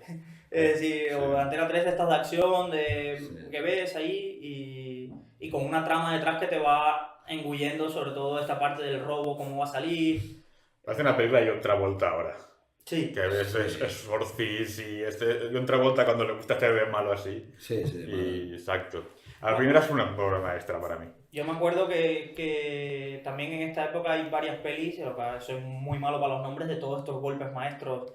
Estaba en esa época, estamos hablando de la última. También, claro. Está el golpe, todas las pelis estas de coches que hacían robos. Sí, de hecho el director de la primera. Un trabajo en Italia, Italian Jobs. Hay varias de este estilo de golpes, dinero, secuestros. De hecho, algo curioso también de estas pelis, que siempre que veo estos remakes, yo por ejemplo vi antes la de Travolta. Desconocía que existiese la otra y cuando la vi dije, joder, si esta es la buena. Me pasó también lo mismo con la que hemos dicho, Un trabajo en Italia, que vi la de Italian Job con Charlize Theron y Mark Wahlberg, creo que es. Sí. Y después me vi la otra que me gustó más, que sale el inglés ¿cómo se llama? Michael Caine. Sí. Y después me pasó también con Ocean's Eleven, que está la de Josh Clooney. La de Ocean's Eleven, la nueva... No, está guay, pero más que la alargaron hasta... Sí, es Steven Soderbergh, la primera está muy bien. Pero hay una antigua que salen los cantantes de la época, está Frank Sinatra, ¿no? El Rat Pack, Sammy Davis Jr., Dean Martin... Y era como un popurrí, era como los Vengadores de cantantes. No, pero aquí le cambian el género con el remake. La primera es una peli de tensión, que estás tenso y no pasa nada. Básicamente es hablando entre comunicadores todo el rato. Y aquí le intentan hacer una peli de acción, pero tampoco pasa nada. Es una peli en la que básicamente la película entera son dos personas hablando por un intercomunicador. Y la intentan hacer de acción. De hecho, hay un montaje... La cámara se mueve como alrededor de la mesa todo el rato. Hay un montaje que tiene que ir en helicóptero de un lado a otro y lo montan ahí con una peli de acción del día de mañana. Creo que hay un momento de Turturro, ¿no? Desde el helicóptero haciéndole como el bien, eres bueno, eres un gran ciudadano. Tony Scott. No, pero lo que decías de películas de coche en la época de los 70, el director de la película de Pelham 1, 2, 3, es un director que después de eso no ha hecho nada bueno, pero la anterior es una que se llama White Lightning, que era una peli de robos y coches, de persecución de coches, con Burt Reynolds, que es la que Burt Reynolds en los 70 era la mega estrella, era los caraduras. Los caraduras, pues esa fue la que empezó a hacerle una estrella a nivel de protagonista. Antes era un secundario conocido, había hecho la de defensa, pero esta la que le puso en el mapa White Lightning esta, y luego el director hizo esta, obra maestra, y luego no ha hecho nada bueno. Después, otra cosa curiosa, que supongo que esto te gustará comentarlo a ti, Álvaro, es los nombres, ¿no?, que se utilizan en la primera película, que después lo rescató Tarantino, ¿no? Sí, para Reservoir Dogs, lo de Señor Azul, Señor Verde... La verdad es que es bastante obvio la copia que hizo Tarantino, podía haber puesto otras cosas, pero... Señor Conejo, Señor Conejo, sí, exacto. Señor Tren, Señor Avión... No, pero sí, es de donde saca... Es que es la película de... Es que ese detalle te dice lo planificador que es el personaje de Robert Shaw. Y me mola esto de quién es cada cual en el conflicto que hay dentro del tren también en la primera, que en la segunda no pasa. En la segunda están todos en el mismo punto. En la primera no se conocen tan bien, Robert Shaw no se fía de uno... que lo expulsaron de la mafia. Lo expulsaron de la mafia y es un capullo. Tienen todos también que lo mata él al final. Exacto, también. El icónico sudadera con el bigote falso y todo esto. Sí, que también está guay. Y al final lo mata él. Y ya están escapando y todavía se detienen en la escalera y dice, bueno, vamos a hacer bien las cosas. Primero, quitarnos los sombreros. Exacto. Segundo, girarnos las chaquetas, quitarnos el bigote. Sin ninguna prisa, el tío lo tiene todo súper calculado y sabe que tiene tiempo de sobra, que no van a estar buscándolos allí, ¿no? Exacto, ¿no? Y además te sientes mal por los pasajeros, porque los has conocido. Así como en la segunda, en la carretera, gente se va a morir, sabes quién se va a morir en la primera. Exacto. Y los primeros 15 minutos que simplemente están ellos entrando en el tren y no pasa nada, pero los ves todos vestidos igual, los ves todos esperando, los ves que de vez en cuando se miran y sabes que algo va a pasar. Y eso es una tensión que la primera... No sé si habéis visto los créditos finales, cuando salen los nombres de los personajes de la primera. de Dragón, en la primera, que sale el homosexual, el alcohólico. ¿Quién era el homosexual? No sé, me lo perdí, era del negro. Y tiene mucha gracia porque ponen... Los protagonistas son el Carver y Mr. Green, Mr. Grey, Mr. Brown y luego sale el Mr. otro. Y digo, ¿por qué no han puesto al otro atracador con los principales, Claro, los claro. cabrones? Lo han puesto, Cobraba poco, aparte, ¿no? sí, cobraba poco. Eso es como cuando ves una de estas películas grandes y Batman, la que sale Schwarzenegger, que Schwarzenegger el nombre sale antes que George Clooney. Que George Clooney, que entonces no era famoso George Clooney, de urgencias y todavía, ¿no? Y Schwarzenegger tenía mucho ego también. Pero bueno, esta película sí que es verdad que tuvo mucho éxito en la época. Tengo yo anotado que costó 5 millones y recaudó 16.550.000. Para la época eso es bastante, sí. Que se convirtió también en un clásico instantáneo, ¿no? Sí, sí. Hombre, inició todo ese género de thriller setentero que lo echo de menos, pero sí, bueno. y los héroes, los antihéroes estos un poco, ¿no? Sí. Porque al final yo creo que, no sé si os pasa a vosotros, yo me quedo más con los malos en estas pelis. Yo creo que el atractivo es el villano más que el héroe, porque el héroe de la primera, Walter Matthau, Walter Matthau, sí. Pues parece más como un cómico más... Sí, hace de Walter Matthau, tiene momentos graciosos con el interfono de ¿no te vas a creer esto? O cuando se cree que los japoneses no hablan su idioma, Sí. ¿no? Y dice, llévate a estos monos de aquí, ¿sabes? Hay un momento muy gracioso que se ha puesto en movimiento. Y, ¿qué? No, el tren. Y llama a otro, oye, se ha puesto en movimiento. ¿Qué? Y todos son tontos. ¿Cuántos trenes tenemos secuestrados en Nueva York hoy, sabes? No, es verdad, pero Walter Matthau hace del típico bueno, hace muy bien, ¿sabes? Pero Para conectar rápido con el público, que el bueno conecte rápido. ¿Creéis o habéis investigado un poco si se han dado casos así en los que a raíz de un atentado se hayan aprovechado de la bolsa, ¿no? Como es el caso de la segunda? ¿Tú has visto alguna cosa, no? Sí, ayer mismo estuve investigando un poco acerca de esto y, a ver, saltándonos teorías conspiranoicas de que te puedes encontrar 10.000 documentales en YouTube acerca de cada atentado, de que si es un ataque de falsa bandera o todas las historias estas.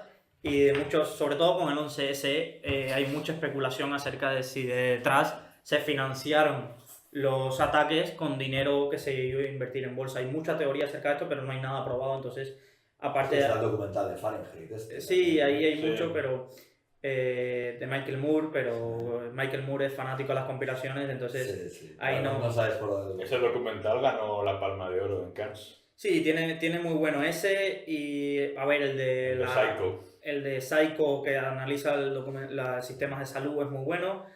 Y el de Columbine,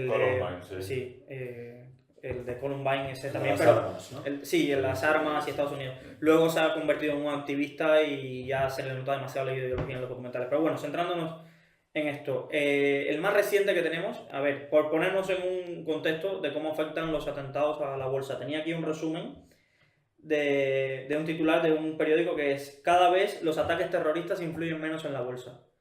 Y me es llamativo y tenía esa impresión, pero es cierto. Si hacen un análisis del impacto que ha tenido el 11 de septiembre en Estados Unidos, el 11M en Madrid, el 7J en los ataques al autobús y metro de Londres, en París, el ataque a París de la sala Bataclan y demás. Y cada vez el impacto en las bolsas es menor, porque creo que cada vez los ataques terroristas nos llevan a menos guerras. Es decir, el último ataque terrorista que nos llevó a una guerra abiertamente fue el 11S, porque tocó cualquier persona que habla de Estados Unidos y del mundo, creo que está marcada, recuerda qué estaba haciendo ese día el 11S y qué pasó después y demás. Y quedó muy marcado. Entonces, por ponernos en idea, en el 11S se atacó el centro financiero de Estados Unidos, y entonces la decisión más rápida fue cerrar los mercados. Entonces, esto evitó, en muchos documentales que ves del 11S, esto evitó una de las mayores sangrías financieras en la historia porque el colapso de todo el centro financiero colapsado, no se podían transmitir órdenes, el país, la ciudad en caos y demás, que ese era el centro financiero mundial. Entonces, la decisión más sabia fue de la SEC, que es el regulador americano y demás, cerrar las bolsas. Y no abrieron hasta 4 sesiones bursátiles después, no 4 días después. Fue el 11S y no volvieron a abrir las bolsas hasta el 17S, con la mayor cerrada de las bolsas desde la Segunda Guerra Mundial. Desde la Segunda Guerra Mundial nunca las bolsas americanas habían estado cerradas 4 días, 4 sesiones bursátiles seguidas. ¿Qué pasó cuando abrieron?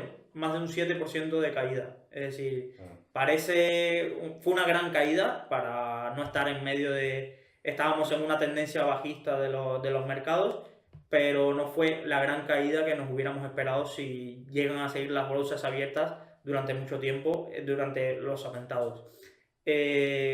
Rápidamente se recuperó, es decir, a finales del año la entrada en Estados Unidos de guerra, la importancia de cuando Estados Unidos se pone en guerra, todo el movimiento armamentístico que se pone detrás, que eso influye mucho en la economía, en la recuperación de la economía, la salida de la burbuja.com, porque Estados Unidos deja de estar centrado en empresas tecnológicas y su foco ahora empieza a estar en la guerra. Vamos a la guerra y el petróleo.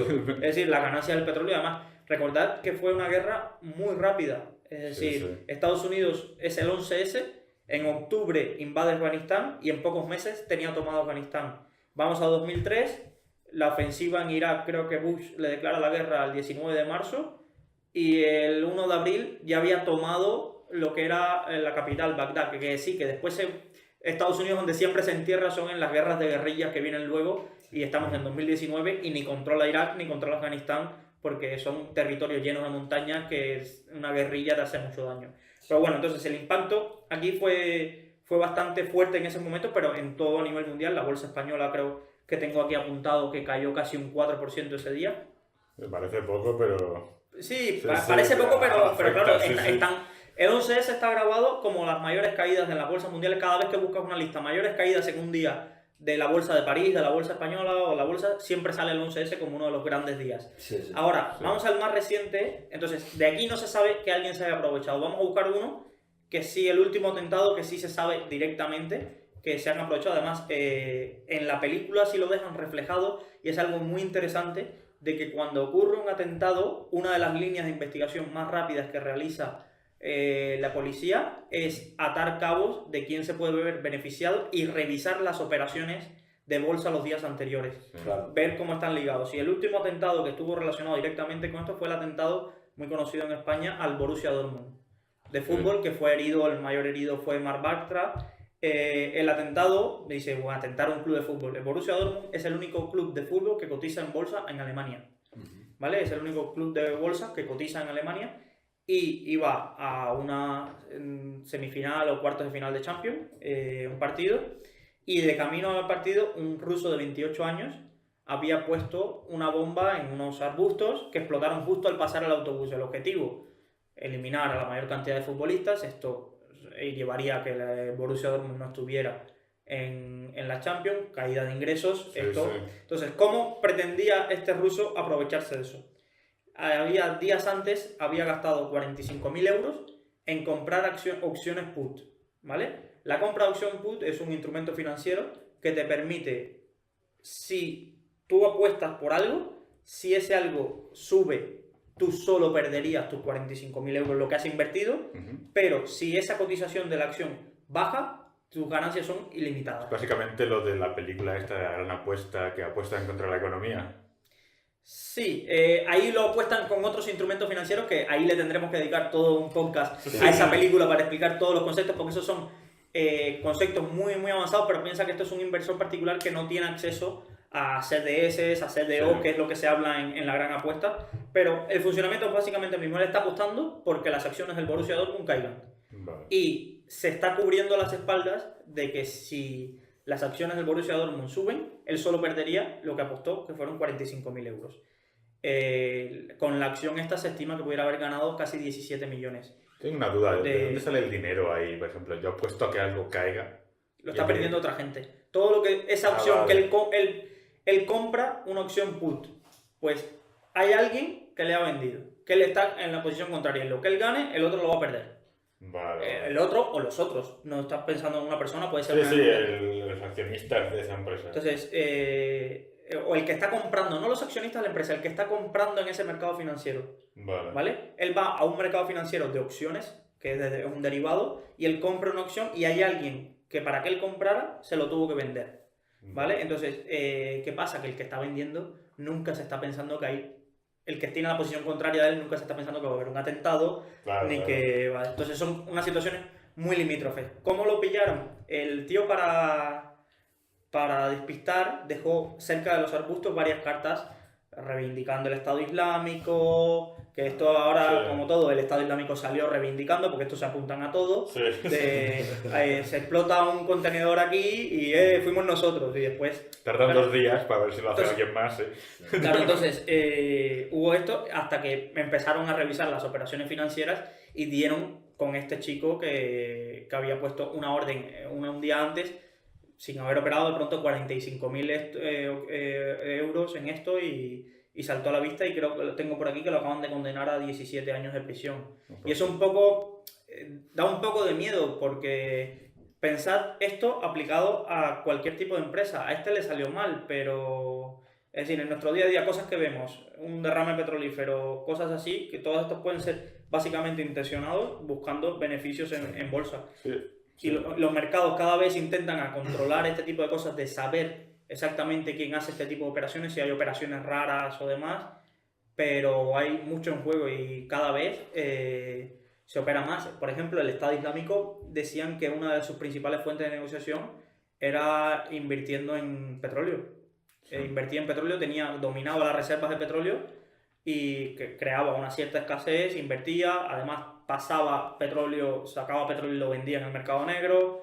Es ahí un poco de la financiación de todo esto, y ya no hablemos de financiación supuestamente que se le acusa al Bitcoin de ser ahora la nueva moneda con que se paguen los actos terroristas. Sí, eso también lo he escuchado. De hecho, tenía yo algo puesto en mis notas de cuanto más pánico, más beneficio puedes sacar, y lo ponía relacionado con los políticos, que son los políticos los que se dan cuenta de que su estrategia es causar pánico para llevarse un beneficio. Digo, hay gente que sabe de esto mucho más que yo y no sé si deberían saber tanto, ¿sabes? Hay muchos casos de cosas políticas, de atentados, cosas así y demás, que, bueno, y quería comentarlo volviendo a la película. Ahora volveré a la película para comentar un detalle que quizás pasa desapercibido, que son las horas del atentado y por qué el límite de 1 hora para entregar a los rehenes. Ahora lo quiero comentar, pero es que muchas veces no se transmite a la población esta cosa de pánico y demás para evitar los mercados, para evitar que se hundan los mercados. Es decir, hay cierta información financiera que se aguanta o se restringe y no se comunica hasta que cierra el mercado. Y ves las noticias y muy difícilmente verás una noticia de esta de alto impacto que se diga entre las 9 de la mañana y las 5. Porque hasta que no cierren los mercados no se comunica. Quiebra no sé quién, verás. Entonces se reúnen a altas horas de la madrugada y sacan un comunicado por la madrugada. Es decir, el sacar el comunicado por la madrugada los fines de semana, las grandes noticias de fines de semana, muchas veces se vienen de antes, pero se esperan a eso para no afectar a los mercados abiertos. Y entonces, en la película, no sé si os dais cuenta que el ataque empieza como a las 2 y 20, a las 2 y 13. A las 2 y 13 empieza y a las 3. Y el tío decía su hora que no se puede cerrar. El mercado americano cierra a las 4. Es decir, si el tío hubiera salido de ese espacio temporal, todas sus acciones no hubieran tenido un impacto directo en el mercado, si no hubiera tenido que esperar otro día. Entonces, toda la trama se genera, pero tiene que ser antes de las 4 que se acabe todo, porque a las 4 cierra el mercado americano. El mercado americano trabaja de 9 a 4. En España es hasta las 5:30. Tiene que sembrar ese caos antes de esa hora, porque antes de que el dinero que le traen no le sirve. ¿Vale? Exacto. El dinero que le traen, por mucho de decir 10 millones está todo fichado, el dinero en efectivo es la gran ganancia de atrás. Era eso. Sí. De hecho, se muere uno y no sé cómo se reparten, no lo explican nunca. Hay 10 millones. No lo explican mucho cómo se reparten. En la primera se lo mete en el bolsillo cada uno como quiere. Pero la primera es 1 millón, ¿sabes? Sí. No son 10 millones. Sí que hay una cosa que no entendí yo mucho, que no sé si os acordáis, esto es más para vosotros, que hay un momento en el que se dice que los 10 millones, esa cifra en concreto, tiene una importancia también porque es como el límite de dinero para algo. De la Reserva Federal. Aquí lo que dan a entender es como que el alcalde tenía un límite de gasto que podía pedir sacar dinero en efectivo a la Reserva Federal. Esto, para los que nos estén escuchando, cuando hablamos de que Estados Unidos tiene 1.000 millones o que no los tienen en efectivo esperando ahí en un banco guardado en Gringotts, sí. Esperando ahí lleno de lingotes de oro y demás, todo este dinero ficticio que están en cuentas bancarias y demás, entonces de efectivo se maneja muy poco dinero y tiene lógica. El dinero físico tiene un coste de almacenamiento, tiene un coste de que se deprecia, tiene un coste de seguridad y el espacio físico, es decir, mejor tener 1.000 millones en cuentas bancarias que son apuntes contables que tenerlo físico. Yo trabajo en una oficina bancaria. Y en una oficina bancaria, si nos está escuchando algún afamado atracador, no hay dinero.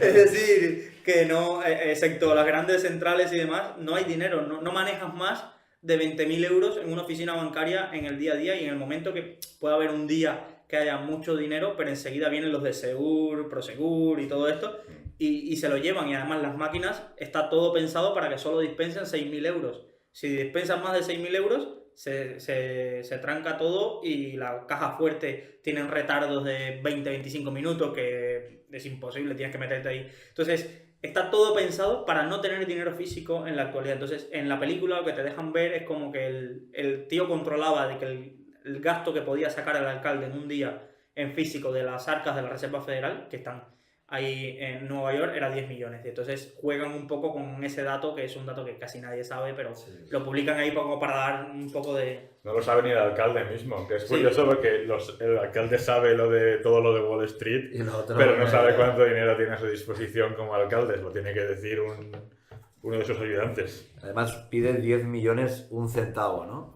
O algo así, que dice el centavo, le dice dentro de tus honorarios de broker. Sí. Le comenta. El cálculo que hace por lo que cuesta cada persona, dice, multiplica esto por las X. En realidad es un poco mal hecho porque él no sabe cuántas personas va a haber en el metro ese día para sacar ese cálculo. Sí, ahí está un poco forzado. Sí, está un poco forzado. Eso no dice el número porque lo calcula rápido. Calcula rápido. Tengo 10 millones, los divido entre 17 y... Es como dar a entender que era un tío de finanzas. Es decir, todo el rato te dejan ver, te dan pistillas para que sepas que el tío era un crack de las finanzas, alguien de Wall Street aquí, y después dices, uy, ¿por qué está atracando? Porque ha caído en desgracia y te hacen el enlace final. Pero es como migajas que te van dejando para que tú digas, por eso multiplicaba rápido, por eso todo hablaba de commodities, oro, escasez... Llama a una empresa lo que está haciendo. No sé, en español no lo sé, aquí en inglés, pero dice, esta enterprise, esta empresa que estoy manejando, y sí, te va dejando migajas todo el rato. El precio de una persona es tal en el mercado, tienes una hora, si no mato a uno y el precio sube porque la demanda baja. La verdad es que esa parte y esa está muy bien metida en el guión, ¿sabes? Y luego es un guión muy de su época, eso es lo que más me gusta a mí. Sí, supongo que pasando ya 10 años, ahora mismo cambiaría completamente, ¿no? Hacer otro remake de esta película. Hay uno en medio del 98, que es una TV movie que ya no he visto. Era una serie, creo. ¿Una serie? No. Que sale el de la chaqueta metálica, ¿cómo se llama este? Alex McDowell. El que hace del recluta patoso. Vincent D'Onofrio. Yo lo conocí. Pues sale él, dicen que es lo que no funcionó muy bien ni para público ni para crítica, pero que es lo que más respeta la novela original, un poco. Siempre adaptándola a la época. ¿Es anterior a la película o posterior? ¿La serie? ¿La TV movie? O la TV movie, lo que es. Sí, es del 98. 98. De hecho, según leí, la primera, lo que decías tú, en la primera piden 1 millón, en la TV movie piden 5 y en esta piden 10. Como va viendo la inflación creciendo, ¿sabes? ¿Qué pedirían ahora? Ahora pedirían Bitcoin. Es decir, si hacemos en 2019, el pago se haría en Bitcoin. Quizás veríamos ahí más sofisticado, en vez del alcalde, algún guiño a Trump y su torre Trump en New York. Veríamos ahí un poco más de guiños ahora en Estados Unidos, que todo tiene que mencionar ahí un poco a Trump, cualquier serie ahora que ves, está muy del lado demócrata todo lo que se hace ahora en televisión y serie, y es como todo dejo la puya de Trump y demás, está muy bien ahora, como decías que siempre critican a Wall Street y demás, ahora la puya siempre es con... Es Hollywood. Sí, tiene que hacer un poco... Entonces veríamos el pago del Bitcoin, algo con los rusos. John Travolta quizás sería más algo relacionado con esa época para crear un poco ese ambiente de tensión que hay ahora o por ahí. Sí. Es raro que no hayan hecho ninguna película en la que un malo pida bitcoins. Siempre ves lo de los bonos del Estado. Quiero bonos del Estado, estos que no puedes seguir, pero nunca en el momento no se ha hecho ninguna con un malo que pida bitcoin, claro. Es como... No querrán dar ideas. Sí, exacto. O es como los teléfonos, los smartphones, que es raro ver alguno en una película, a lo mejor es por eso. De hecho, si os fijáis en películas importantes, ¿cuántas veces veis un smartphone? ¿No aparecen, dices? No aparecen. De hecho, mira, en la de los Vengadores hasta el Tony Stark usa un flip-flop de estos, ¿sabes? Sí, se ríe, ¿no? También de... Sí, pero ¿cuántas veces ves? ¿No querrán pagar publicidad? Yo creo que es más una cosa de vender escapismo. Y si estás recordándole a todo el mundo esto, no se están centrando en escaparse del mundo con la película, pero es muy raro ver... Es que hubo un estudio sobre eso, es muy raro ver un teléfono, un smartphone, una película de alto presupuesto. Aparte que son difíciles de grabar, porque no son interesantes de ver.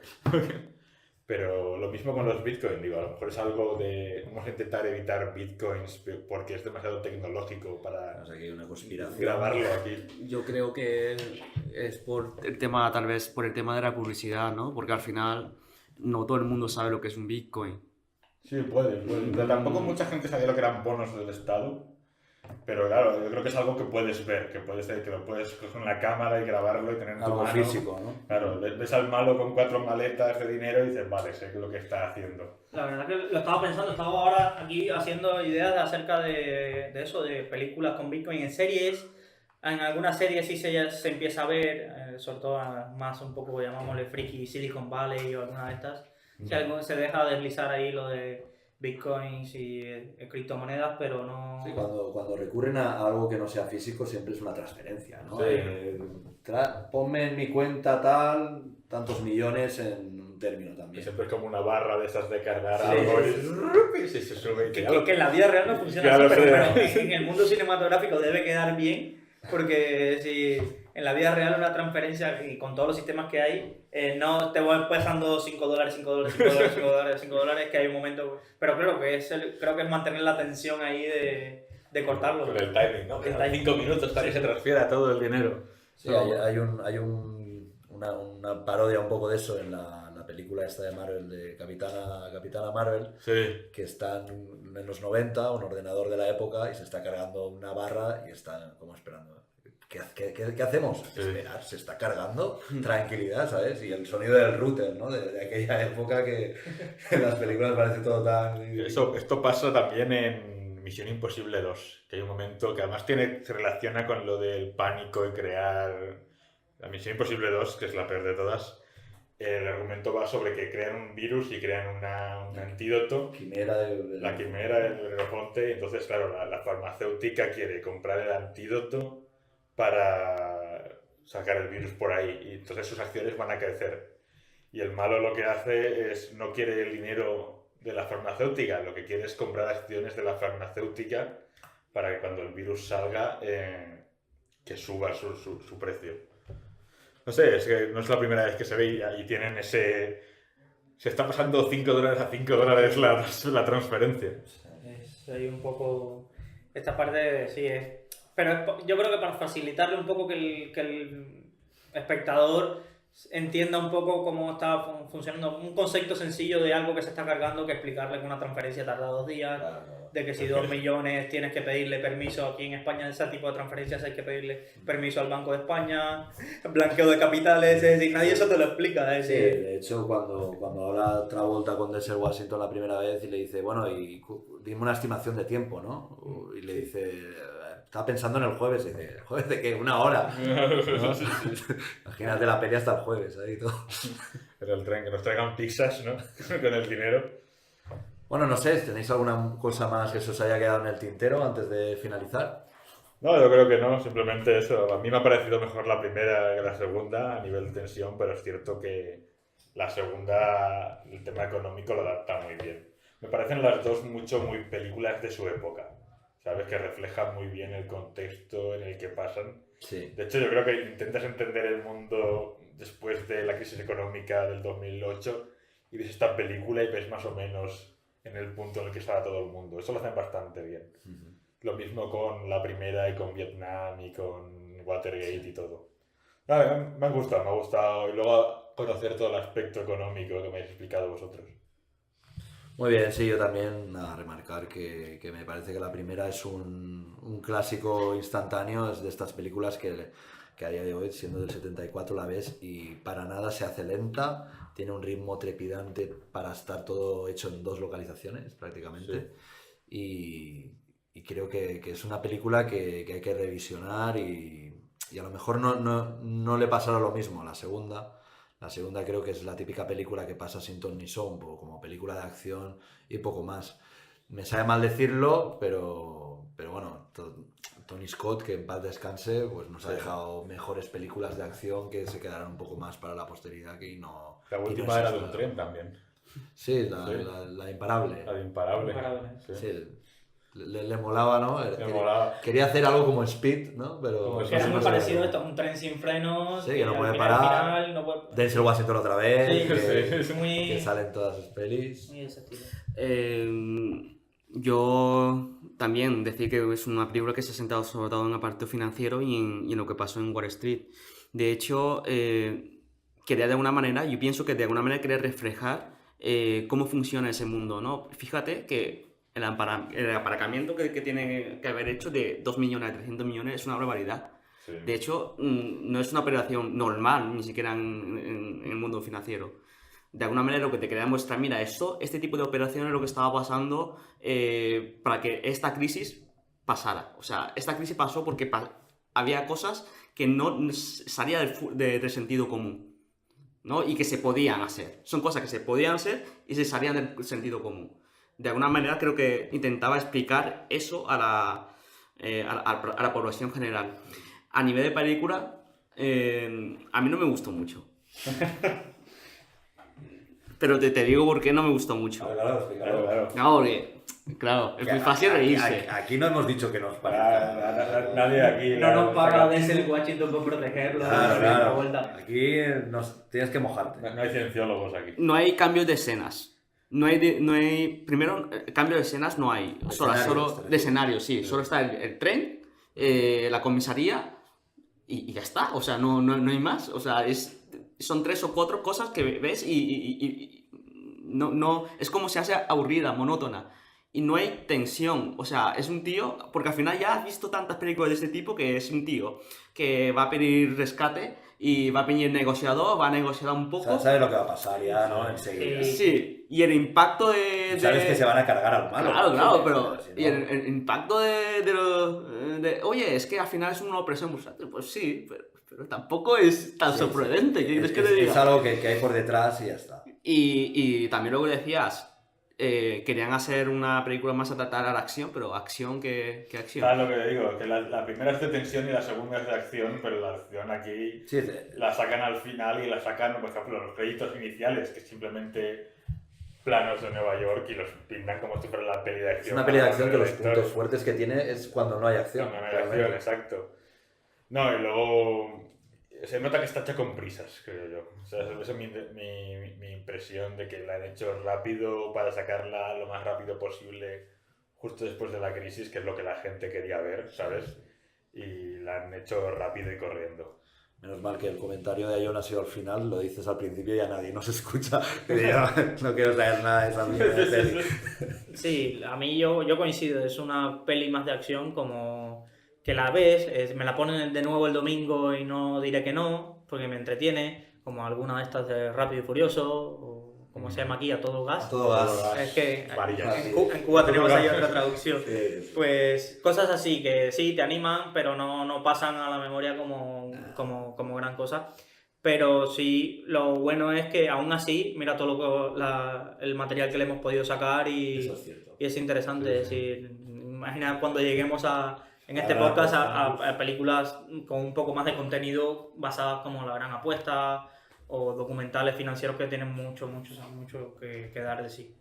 Sí, a ver, también hemos escogido esta película porque en un principio te parece que no es la típica película que abre sobre finanzas. Entonces era por coger algo que fuese más digerible, ¿no? Para el espectador que no entienda tanto de finanzas a lo mejor. Entonces hemos querido empezar por algo suave y poco a poco ya iremos subiendo el nivel. Tenemos algunas películas en la lista, como has dicho tú, también tenemos documentales. Está la serie esta de Netflix, Dirty Money también la habíamos visto. En un principio íbamos a empezar con La Gran Apuesta, pero me parece que era una apuesta fuerte, ¿no? Igual nadie se habría quedado a escuchar más podcast. Así que nada, muchas gracias a todos por haber venido. La verdad que hemos pasado un rato bastante agradable y ha sido muy ameno. Hemos descubierto cosas todos de la película que a lo mejor desconocíamos. Seguro que hay muchas más. Nosotros tampoco somos expertos en esto y a lo mejor en alguna cosa nos hemos engañado. Pero bueno, tampoco estamos aquí haciendo escuela ni de cine ni de... Y que nos comenten y nos digan también sus impresiones o cosas que hayamos saltado. Exacto. Que al final es lo que enriquece el debate, el que cada uno comparta lo que ve. Exacto, también aportaciones, si os gustaría que comentásemos alguna película o alguna serie en concreto porque creéis que también se habla sobre finanzas y nosotros se nos pueda escapar, pues todos los aportes son buenos. Al final esto es un poco para crear comunidad y para divertirnos, que también toca de vez en cuando. Así que nada, muchas gracias y nos vemos en el próximo programa.